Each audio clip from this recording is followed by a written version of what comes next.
Ito ang kasaysayan ng pinaka-kontrobersyal na journalist sa Pilipinas. Dating sikat at iginagalang, bakit ngayon ay tila siya na ang kontrobersiya? Totoo bang naging sila ni Mel Tiangco? Bakit kaya sila naghiwalay? Totoo bang nagkaroon siya ng kalaguyong sexy star? Kilalanin natin si Jay Sonza. Tara, alamin natin sa history. Disclaimer: lahat ng aming babanggitin sa video na ito ay mapapanood at mababasa din sa iba't ibang online sites at articles. Si Jose Yumang Sonza, o mas kilala natin bilang si Jay Sonza, ay isang veteranong journalist at newscaster. Sikat na sikat siya noong huling bahagi ng 1980s hanggang unang bahagi ng 2000s. Ngunit, sa huling taon ng kanyang karera, siya ay naging kontrobersyal. Ipinanganak si Jay noong September 20, 1955 sa Macabebe, Pampanga. Ang kanyang ina ay si Segundina Viray Yumang at ang kanyang ama naman ay si Dalmacio Isip Sonza. Noong kanyang kabataan, ay lumipat ang kanyang pamilya sa Bansalan, Davao del Sur, malapit sa Mount Apo.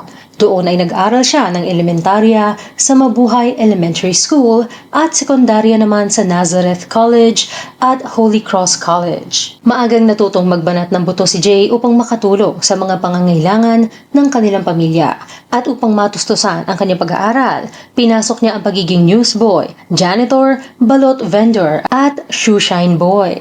Ang unang pangarap ni Jay ay maging isang pare, ngunit tutol ang kanyang ama dito. Sumunod niyang pinangarap ang maging civil engineer dahil magaling siya sa math. Karaniwang nasa 95% ang mga gradong nakukuha niya sa math subjects gaya ng trigonometry, algebra at physics na bagamat isang science subject ay gumagamit ng math. Para naman makapag-aral ng kolehiyo ay nilisan niya ang paanan ng Mount Apo upang pumunta sa lungsod.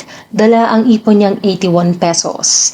Dahil walang sapat na pera upang tustusan ang kursong civil engineering, dahil sa mga materyales na kinakailangang bilihin para sa kurso, ay nagdesisyon siyang kumuha ng kursong hindi gaanong mangangailangan ng karagdagang gastusin.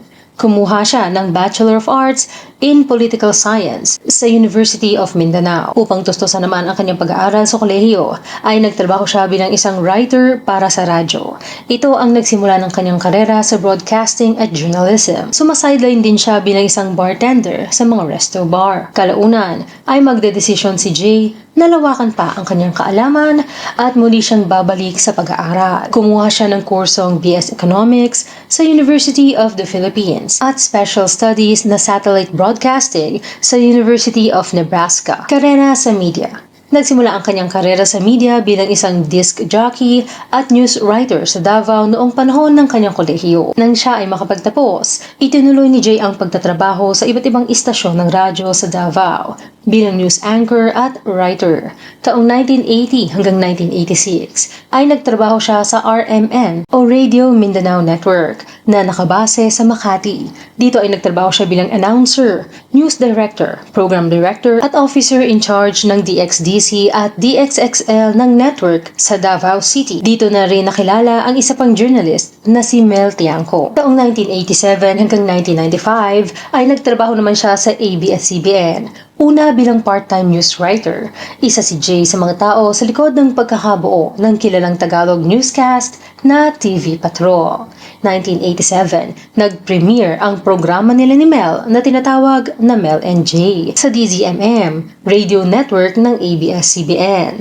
Dahil naging matagumpay ang kanilang radio program, ay inadapt ito sa telebisyon na may parehong title pagdating ng 1989 at umere sa Channel 2 kada linggo bilang isang talk show at public affairs program, habang Monday to Friday naman sa radyo. Ito ang nagpakilala sa kanila bilang ang tandem na nagpasikat ng radio at television programs. Enero 1996, sinuspinde ng 3 buwang walang bayad ng ABS-CBN para sa dalawa nitong show ang partner niyang si Mel dahil sa paglabas nito sa isang commercial ng Tide detergent noong Disyembre 1995. Isa di umano itong paglabag sa circular ng network na ipinagbabawal sa kanilang mga news and current affairs talent na lumabas sa mga commercials at advertisements nang walang paunang pahintulot. Lumipat si Mel sa GMA, ang pinakakaribal na network ng ABS-CBN. Bilang suporta, pakikiisa at protesta ay nag-resign din si Jay at lumipat kasama si Mel. Sa taong 1996 din sila muling inere ng GMA sa Channel 7 bilang duo Pinangalanan ang kanilang TV show na ipinantapat sa dati nilang programa bilang Partners Mel and Jay, at pati na rin ang kanilang radio program DZBB na siya namang pag-aari ng GMA. Sa programang ito siya pinakanakilala. Sa gabi ay host siya ng programang Tapatan with Jay Sonza, Bayan, Ikaw ang Humatol, isang public affairs debate show mula May 1995 hanggang Hulyo 1998. Mula naman 1998 ay naging host siya kasama si Lucy Cruz Valdez para sa programang Saksi. Matapos na umalis ang mga original host nitong si Mike Enriquez at Karen Davila.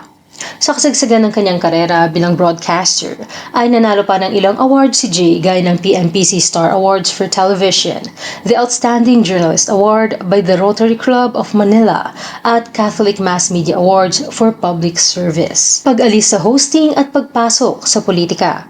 Naiulat na dati nang nililigawan si Jay Sonza ng mga political parties gaya ng Lapian ng Masang Pilipino at Lakas para makasama siya sa kanilang 2001 senatorial lineup, pero hindi pa tatakbo si Jay ng taong iyon. Maging si Mel ay makailang beses na rin inalok upang tumakbong senador, pero paulit-ulit niyang tinatanggihan ng mga ito. Hindi niya gustong tumakbo si Jay sa politika, pero susuportahan niya ang magiging desisyon nito. Dahil sa lakas ng chemistry ni Mel at Jay, ay madalas silang napagkakamalan o inaakalang mayroon na silang relasyon. Ilang ulit itong itinanggi ng parehong host at pinanindigan na sila ay mabuting magkaibigan lamang. Ayon naman sa isang article mula sa pahayagan na Philippine Daily Inquirer noong July 31, 2000 na pinamagatang Jay Sonza says he wants to marry Mel Tiangco. Ulat ni Lea Salterio. Nakasaad dito, kasabay ng plano ni Jay na pagpasok sa politika sa susunod na taon ay plano din niyang pakasalan ang TV partner niyang si Mel Tiangco. Sinabi umano dito ni Jay na if you're a politician, you need a partner. She will not just be there for the photo opportunities with you, but to give moral and emotional support all the way. Wala din naman magiging problema kung sila ay kakasal. Si Mel ay maagang nag-asawa at nagkaroon ng 4 na anak. Pero annulled na noong 1994 pa, habang si Jay naman ay mayroong 5 anak at annulled na rin ang kasal noong 1999. Sa isang article naman mula sa Philstar noong May 30, 2001 na pinamagatang Yes, Mel and Jay are partners no more sa ulat ni Ricky Lo. Nakasaad na ayon sa isang informant ng GMA, isang open secret daw ang relasyon ni Mel at Jay at walang naglalakas loob na hayagan itong pag-usapan. Pero ipinaalam na daw ni Mel sa mga nakatataas ang estado ng relasyon nila ni Jay. Kwento ng source ay unti-unti daw nagkaroon ng lamat ang relasyon ni Mel at Jay dahil sa ilang mga bagay. Kasama na dito ang paglabas umano ni Jay ng 12 million bilang investment para sa kanyang retro bar and restaurant sa Quezon City na nalugi. Ang planong pagtakbo sa nakaraang eleksyon na hindi natuloy at marami pang iba. Pero ang pinakanakasira umano sa relasyon ng dalawa ay ang balitang nagkaroon ng karelasyon si Jay na isang magandang sexy star, 3 taon na ang nakararaan. Pagkatapos daw nito ay hindi na naayos pa ang kanilang relasyon at tuluyan nang natapos ang kanilang partnership. Sa balitang ito nga ay umalis na si Jay sa pinagsasaluhan nilang bahay at nagpaplano na din daw umano ang dalawa na paghatian ang mga ari-arian na kanilang pinagsasaluhan.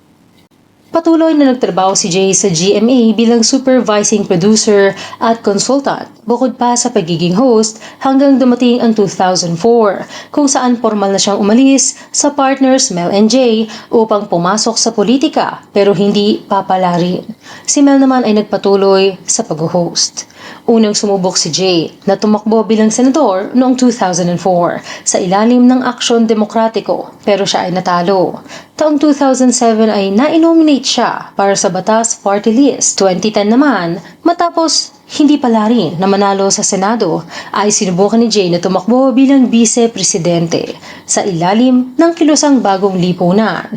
Ayon sa isang article ng GMA News Online, ay hindi kagandahan ang botong nakukuha ni Jay sa mga survey. Pero sinabi umano ni Jay na 4,000 ang lamang niya sa kandidato ng Liberal Party na si Mar Rojas at hindi umano sineseryoso ng mga tao ang survey, lalo na at kailangan mong mag-subscribe upang makasama dito. Aniya, karamihan po ng Pilipino hindi naniniwala sa survey.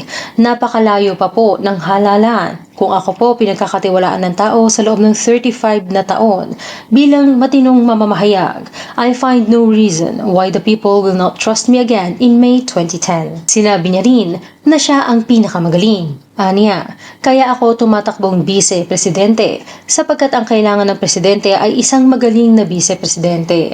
At sa pakiramdam po ni Jay Sonza, siya ang pinakamagaling. Sa huli ay hindi rin pinalad manalo si Jay. 7th place siya sa 8 tumakbo sa pagka-vice-presidente. Kontrobersiya ang suspension ni Mel at pag-alis nila ni Jay sa ABS-CBN at parehong paglipat sa kabilang network noong 1996 ay nagdulot ng napakahabang legal battle.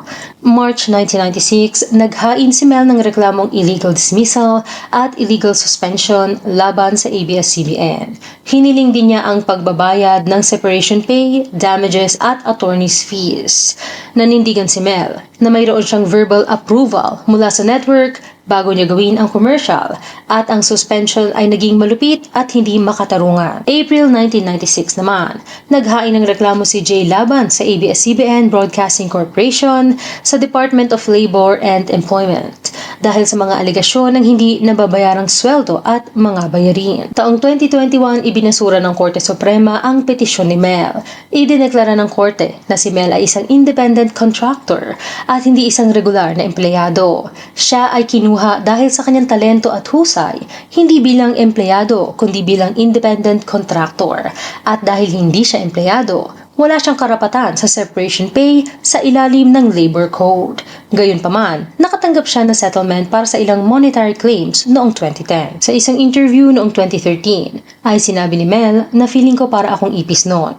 Alam niyo naman kung paano patayin ng ipis. Di ba tinatapakan tapos idinidiin pa para mapisa ng husto?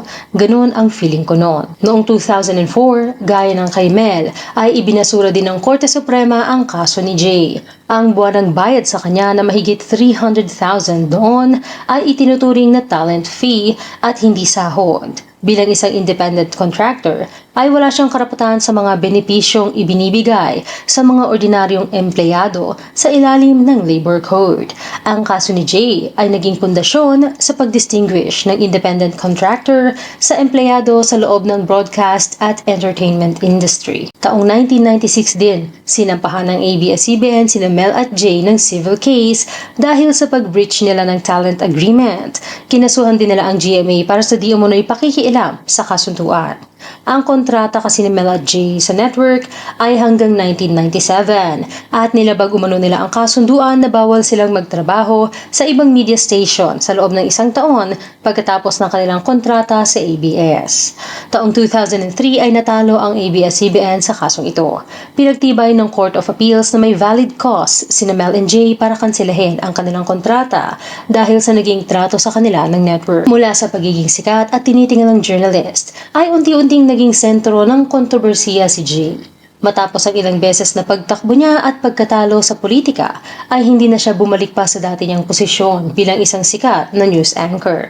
Mas pinili ni Jay na pumasok sa pamamahala at ibang aspeto ng media. Naging station manager siya ng UNTV 37 mula 2004 hanggang 2010. Nagtrabaho din siya bilang consultant sa iba't ibang ahensya at naging editor sa ilang pahayagan. Sa huling bahagi ng kanyang karera, mas nakilala siya bilang isang social media commentator at blogger na binabatikos dahil sa malaking pagbabago ng kanyang estilo mula sa traditional na journalism bilang agresibo at kadalasang maling mga impormasyon na kanyang ipinapakalat sa iba't ibang social media platform. Hanggang dito na lang. Kayo, anong masasabi nyo sa kasaysayan ni Jay Sonza? I-comment lamang ang inyong opinion sa ibaba. Salamat sa pakikinig. Huwag kalimutang mag-subscribe sa aming channel at i-click na rin ang notification bell. Hanggang sa muli.